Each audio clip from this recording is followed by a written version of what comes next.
Before we develop the blockchain application, let's organize this project with a couple folders to keep things clean, since we're starting to have quite a few files now. Well, right now all of our files are related to building the actual blockchain with a blockchain and a block class, as well as their testing files. Soon enough though, we'll create some new files that are more related to setting up an application around these blockchain files, rather than these core objects themselves. So to recognize that, let's make a blockchain specific folder and place all of our current files within that relate to the block and the blockchain. So we're going to have a new folder at the root of the project called blockchain. And then we're going to move our blockchain.js file, as well as its blockchain.test.js file.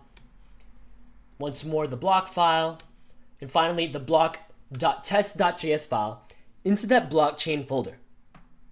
Notice too that the blockchain.js folder, or rather the file, shares the same name as the folder. So in JavaScript, as a convenience, we can rename the blockchain.js file to index.js to make our imports a little easier when we require them in other files.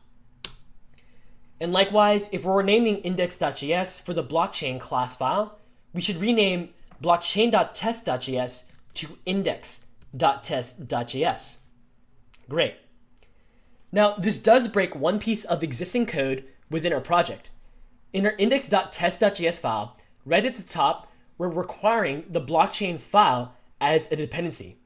But now that we've renamed the module to index.js, we're going to have to require this as the index file.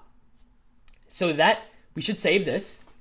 And then if we jump to the command line, everything should be working just as before. So in the command line now, notice that all the tests are still passing. If you press A in the jest runner, that will rerun all the tests. And indeed, all the tests still pass.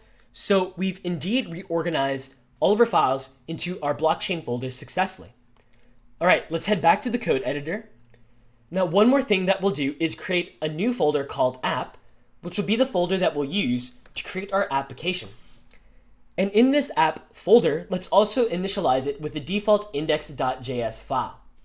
So our new file is index.js. And great, the project is organized, and now we're ready to develop an application around our blockchain code.